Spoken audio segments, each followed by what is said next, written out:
Common multiple. इसको निकालने के दो मेथड हैं।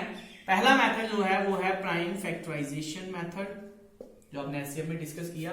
दूसरा मेथड रहेगा कॉन्टिन्यूस डिवीजन मेथड।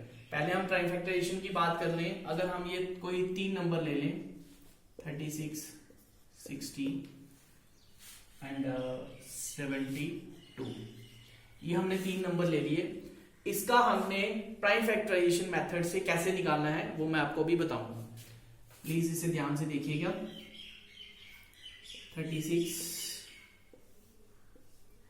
60 एंड 72,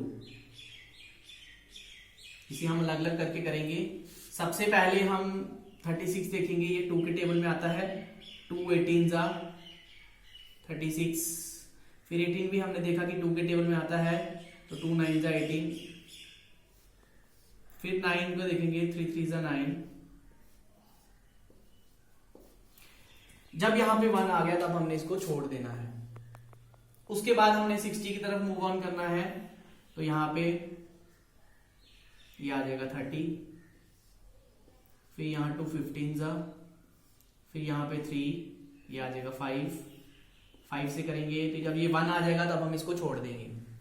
अब नेक्स्ट 72 की तरफ मूव ऑन करेंगे। ये 2 है लास्ट में, तो 2 के टेबल में आएगा। 2 36 जा 72, 2 18 जा 36, 2 9 जा 18, 3 3 जा 9, और जब 1 आ गया तब हमने इसको छोड़ दिया। अब इसके बाद बच्चों ये आपकी कमांड इसमें तब स्ट्रांग होगी जब आपको टेबल्स आते हैं। तो जब आपके टेबल स्ट्रांग हैं तब आप इन सम्स को इजीली आप निकाल पाएंगे। अगर आपके टेबल स्ट्रांग नहीं है तो आपको ये निकालने में प्रॉब्लम आएगी। इसलिए पहले आपको टेबल्स पे अच्छी तरह स्ट्रांग होना पड़ेगा। इसके बाद हम लिखेंगे यहाँ पे 36 के जो फैक्टर्स आए हैं, 60 के जो फैक्टर्स आए हैं, वो 72 के जो फैक्टर्स आए हैं वो हम यहाँ पे लिखेंगे। 36 के 2 multiply by 2 multiply by 3 multiply by 3, हम इसके बीच में मल्टीप्लाई का निशान डालेंगे। उसके बाद 60 का 2 multiply by 2 multiply by 3 multiply by 5। Now 2 multiply by 2 multiply by 2 multiply by 3 multiply by 3। अब हमने इसकी पेयरिंग करनी है। पेयरिंग कैसे करेंगे? ये तीनों में आ रहा है 2, इसको ऐसे कर लेंगे। ये आ रहा है तो इसको ऐसे कर लेंगे। अब इसमें 3 इसमें भी है, इसमें भी है, इसमें भी है, तो हम इसकी ऐसे पेयरिंग कर लेंगे। ध्यान से देखिएगा इसको। उसके बाद जो बाकी रिमेनिंग बचेंगे उसे हम कैसे लिखेंगे, इस चीज का ध्यान रखना। पहले सबसे पहले जो पेयरिंग हुए हैं उसको एक ही बार लिखना है। ये वाला 2 भी एक ही बार लिखना है, फिर ये 3 भी एक ही बार लिखना है। बाकी जो बचा है उसको सारा लिखना है। 2 बचा ये वाला, फिर उसके बाद ये 3 बचा है उसको भी लिखना है। ये वाला 5 बचा है इसको भी लिखना है, और ये जो 3 बचा है इसको भी लिखना है। इस चीज का ध्यान दें। एलसीएम के अंदर कॉमन लेने के बाद जो बचता है उसे भी लिखा जाता है। यही फर्क होता है मेन एचसीएफ और एलसीएम में। अब इसको हम मल्टीप्लाई करेंगे। हम 2 2 करके मल्टीप्लाई कर सकते हैं। 2 2 जा 4, 3 2 जा 6, 3 5 जा 15 मल्टीप्लाई बाय 3, ऐसे कर सकते हैं आप अपनी कन्वीनियंस के लिए। 4 6 जा 24, 15 3 जा 45। अब हम 45 और 24 को मल्टीप्लाई करेंगे। यहां हम 45 और 24 को मल्टीप्लाई करेंगे।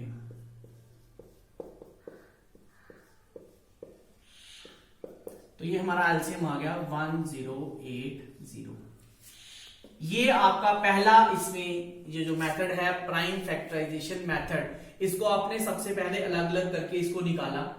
उसके बाद आपने इसके कॉमन देखा कि कॉमन कौन कौन से नंबर है, उनको पहले कॉमन किया, उसको बॉक्स में मेंशन किया। उसके बाद जो आपने जो 3 कॉमन है उनको एक ही बार लिखना है। बाकी जो बचते हैं वो सारे नंबर लिखने हैं और मल्टीप्लाई करने हैं। मल्टीप्लाई करने के लिए मैंने आपको एक शॉर्टकट मेथड बता दिया। आप इसको 2 2 करके भी, पेयर बना के भी आप इसको मल्टीप्लाई करके आप अपना आंसर निकाल सकते हैं। इसमें गलती के चांस बिल्कुल 0% रह जाता है कि गलती आपकी बिल्कुल नहीं होगी और 100% आपका आंसर जो है वो ठीक आएगा। सो नेक्स्ट, अब हम नेक्स्ट जो है वो हम करेंगे इसके बाद। जो नेक्स्ट एलसीएम के अंदर मेथड रहेगा वो रहेगा कॉन्टिन्यूड डिवीजन मेथड। एलसीएम को आप जिससे मर्जी, अगर क्वेश्चन में मेंशन किया है कि उन्होंने प्राइम फैक्टराइजेशन से निकालना है तो आपने प्राइम फैक्टराइजेशन से निकालना है। अगर उसने बोला है क्वांटिन्यूड डिवीजन मेथड से निकालिए तो आप उससे क्वांटिन्यूड डिवीजन मेथड से निकालेंगे। अगर कुछ भी नहीं लिखा है, उसने सिर्फ लिखा है, आपको सिंपल लिखा क्वेश्चन में फाइंड द एलसीएम, तो फिर आप दोनों में से कोई भी मेथड का इस्तेमाल कर सकते हैं। अब इस मेथड को ध्यान से समझिएगा। आपके पास लेट अस सपोज कि आपके पास 3 नंबर हैं, 3 हो 4 हो कोई प्रॉब्लम नहीं है, 3 नंबर हैं, तो आपने इसको क्या करना है, ऐसे लाइन लगानी है, एक वर्टिकल एक हॉरिजॉन्टल, उसके बाद उसके बीच में नंबर्स लिखने हैं। नंबर्स लिखने के बाद आपने देखना है कि कौन से नंबर जो है इस टेबल में आते हैं। ये 2 के टेबल में आते हैं तो हम 2 लिखेंगे यहाँ पे, 2 6 12। अब हमें पता है 2 के टेबल में 15 नहीं आता है तो हम 15 को 15 ही उतारेंगे। उसके बाद हमें पता है 2 10 20, 2 10 20, तो उसके बाद हम इसको ऐसे एज इट इज रहने देंगे। अब उसके बाद ये देखेंगे, फिर हम 2 लिखेंगे, 2 3 6, 2 के टेबल 15 नहीं आता तो उसको एज इट इज रहने देंगे, 2 5 10। अब हम चलेंगे आगे, अब यहाँ पे 2 नहीं है, 2 लेने का कोई मतलब नहीं बनता। अब यहाँ पे हम 3 लेंगे, 3 1 3, 3 5 15, उसके बाद 5 नहीं आता तो 5 का 5 ही रहने देंगे। अब यहां पे हम 5 लेंगे, 1 का 1, 5 1 1, 5 1 5, क्लियर। यहां पे जब 1 आ गया तब हमने इसको छोड़ देना है। अब इसको एलसीएम कैसे निकालना है आपने, एलसीएम इसका कैसे निकालना है, ये जो नंबर्स आए हैं 2 into 2 into 3 into 5, आपने इनको क्या करना है, आपने इसको मल्टीप्लाई कर देना है। 2 2 4, 4 3 12, 2 2 4, 3 5 15, ऐसे कर लो पेयरिंग। उसके बाद 15 4 60, ये आपका आ गया इसका एलसीएम। Clear my point. ये थे हमारे 2 मेथड्स जिसमें हमने पहली बार जो की वो प्राइम फैक्टराइजेशन की, और दूसरा मेथड जो है वो रहेगा हमारा कॉन्टिन्यूड डिवीजन मेथड। अगर आपको ये वीडियो पसंद आया तो उसे लाइक और एंड सब्सक्राइब भी करें।